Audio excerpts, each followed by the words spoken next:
హల్లెలూయా. మంచిది. కొద్ది నిమిషాలు దేవుని యొక్క వాక్యాన్ని మనం విందాం. పరిశుద్ధ బైబిల్ గ్రంథంలో నుండి కొద్ది నిమిషాలు వాక్యాన్ని ధ్యానం చేద్దాం. విస్తరించి మాట్లాడను కానీ క్లుప్తంగా ఈ 7 దినాల ఉపవాస కూడికల ప్రారంభము నుండి దేవుడు ఎన్నో విషయాలు మనతో మాట్లాడుతూ వస్తున్నారు. ఈ ప్రత్యేకమైన సమయంలో ప్రారంభం రోజున మనం చదువుకున్న వాక్యం మరలా ఒకసారి మనం చదువుదాం. వచనం చెప్పమ్మా.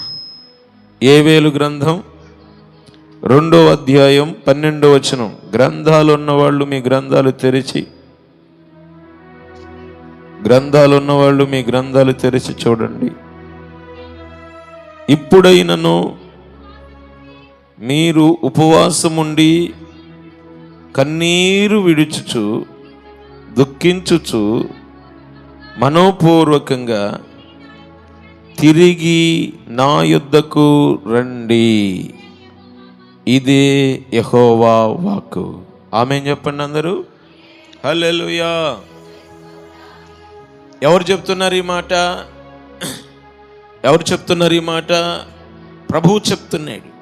ప్రభువు చెప్తున్నాడు. ఓ ఇశ్రాయేలు, ఓ యూదా వారలారా, ఇప్పుడైనను, అందరూ చెప్పండి, ఇప్పుడైనను. ఎందుకంటున్నాడు ఈ మాట? నేను చెప్పాను చీడ పురుగులు తిన్నదాన్ని, గొంగలి పురుగులు తిన్నదాన్ని, మిడతలు తిన్నదాన్ని పసర పురుగులు తినేశాయి.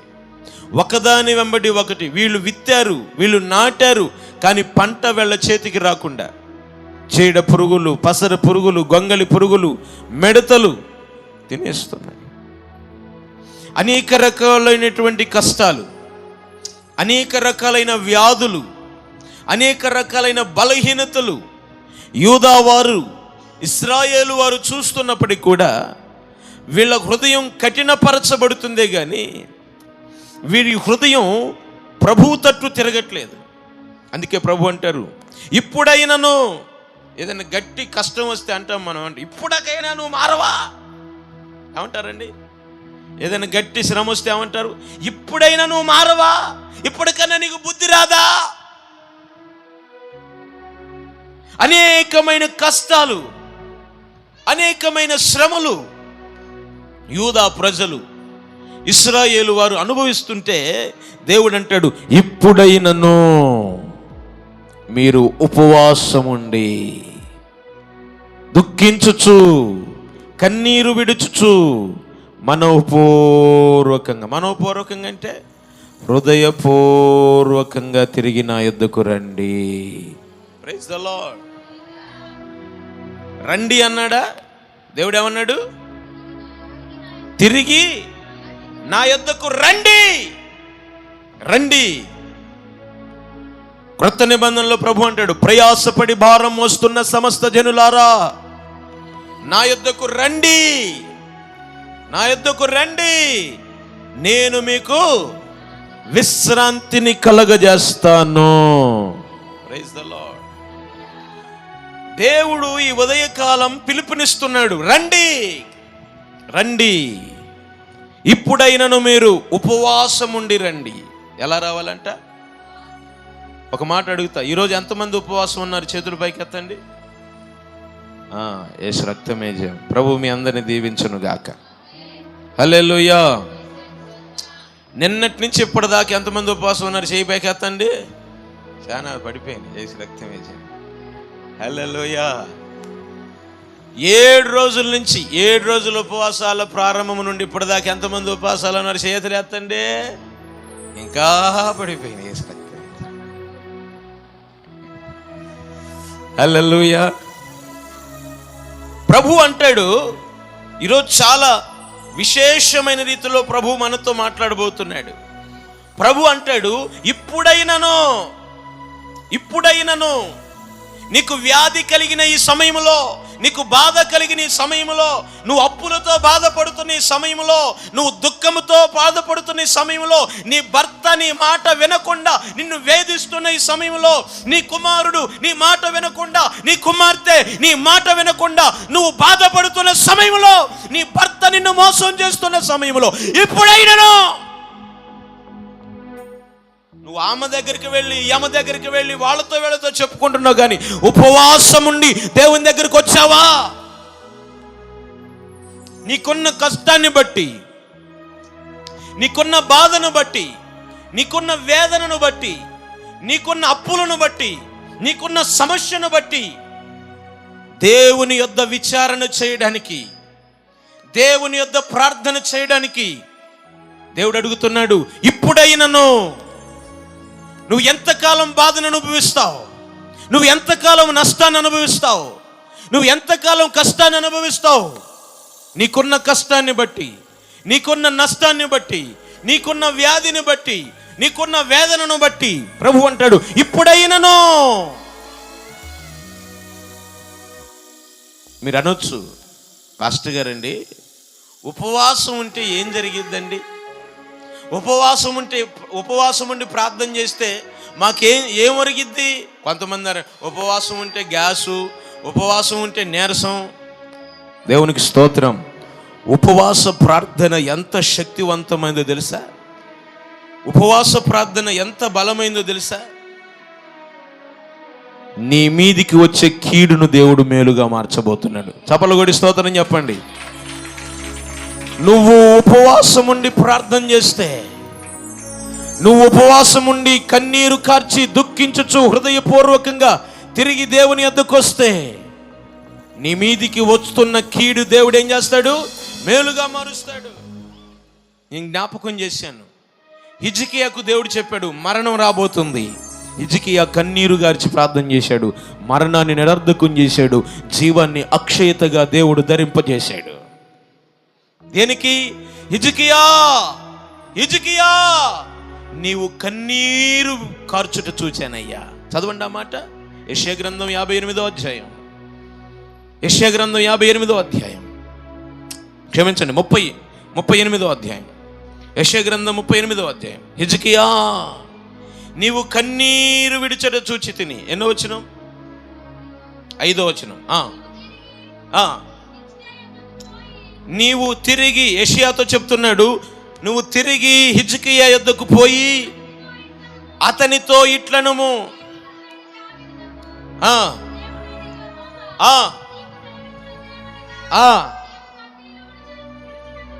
నీవు కన్నీళ్లు విడుచుట చూచి తిని, నీ ప్రార్థన నేను అంగీకరించాను. చప్పట్లు కొట్టి స్తోత్రం చెప్పండి. సచ్చు దెబ్బలు కాదు, కొడు గట్టిగా, యేసు రక్తమే జయం. హల్లెలూయా హల్లెలూయా హల్లెలూయా హల్లెలూయా. తబర కదర షదర బాబా రిమ కబర షదర బదిరి కబబరదర షందరబ. హల్లెలూయా హల్లెలూయా. నీ కన్నీరు దేవుడు చూస్తున్నాడు, నీ దుఃఖమును ప్రభువు చూస్తున్నాడు, నీ వేదన ప్రభు చూస్తున్నాడు, నీ కష్టాన్ని ప్రభు చూస్తున్నాడు. హల్లెలూయా హల్లెలూయా హల్లెలూయా. నీవు కన్నీరు కార్చుట నేను చూచాను. ఆమేన్ ఆమేన్. నీ మరణాన్ని నేను నిరర్ధకం చేస్తున్నాను, నీ మరణాన్ని నేను రద్దు చేస్తున్నాను, నీ మరణాన్ని నేను రద్దు చేస్తున్నాను. చెప్పండి, నీ మరణాన్ని నేను రద్దు చేస్తున్నాను. నీకు మరలా జీవాన్ని అక్షయతగా ధరింపజేయబోతున్నాను. Praise the Lord. రద్దు చేసే దేవుడు, మరణ శాసనాన్ని రద్దు చేసే దేవుడు, నీ మీదికి వచ్చే శిక్షను రద్దు చేసే దేవుడు, నీ మీదికి వచ్చే ఆపదను రద్దు చేసే దేవుడు, నీ గాయములు మాన్పే దేవుడు, నీ దుఃఖమును ఆనందముగా మార్చే దేవుడి దేవుడు. ఆయన అంటాడు,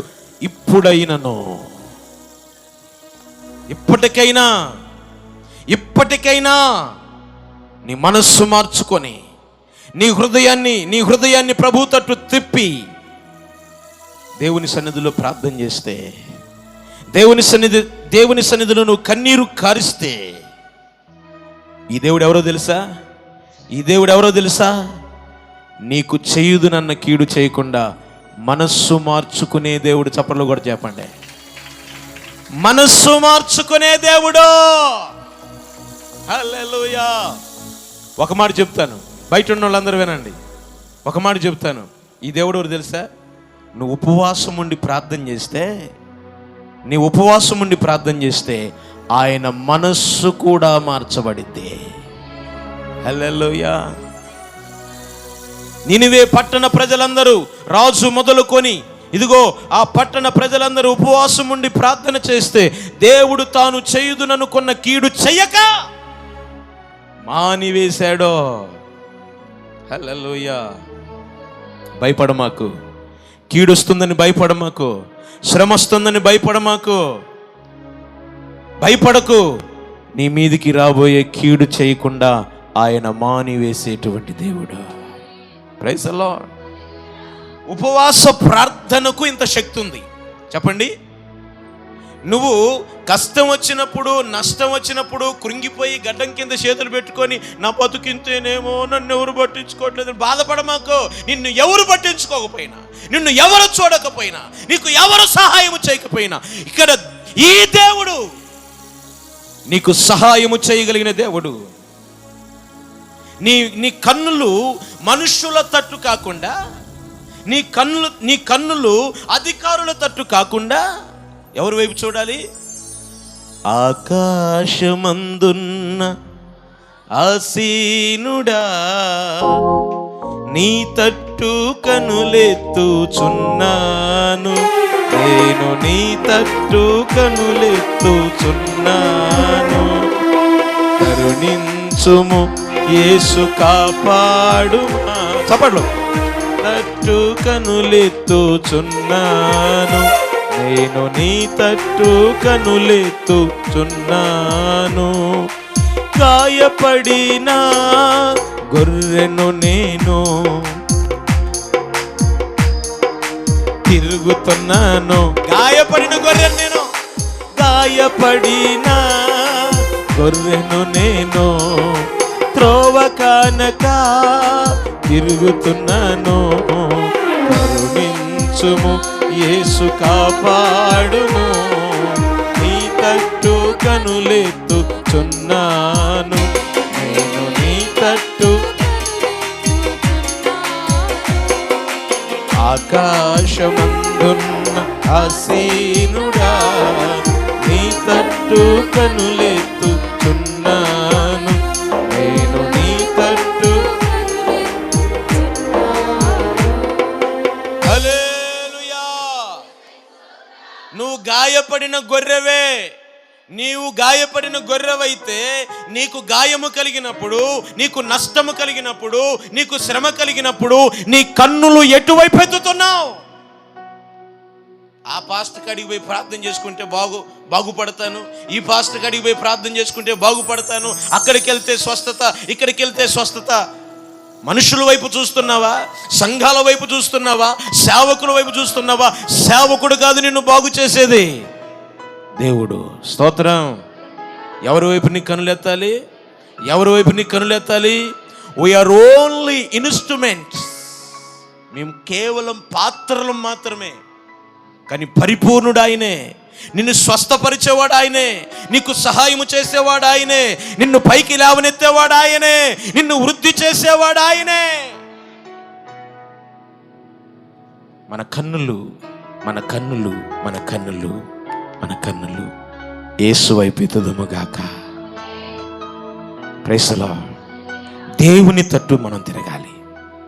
ఈరోజు మీకు చెప్పే మాట ఏంటంటే, మీకు శ్రమ కలుగు దినమున, మీకు కష్టము కలుగు దినమున, ఇదిగో హన్నా సిలోహు మందిరములోనికి వెళ్ళి ఎలా ప్రలాపించిందో, హిజ్కియా గోడ తట్టు తన ముఖము తిప్పుకొని ఎలా కన్నీరు కార్చాడు. నినివే పట్టణస్థులు ఎలాగనైతే ఉపవాసం ఉండి తమ వస్త్రములు తీసివేసి గోనె పట్ట కట్టుకొని దేవుని సన్నిధిలో ఎలా ప్రార్థన చేశారు, అలా నువ్వు ప్రార్థన చేయగలిగితే ఈ దేవుడు ఎవరు తెలుసా? నీ మీదకి వచ్చే కీడును మేలుగా చేసే దేవుడు. నీ శ్రమను ఆశీర్వాదంగా మార్చే దేవుడు. గట్టిగా చెప్పండి.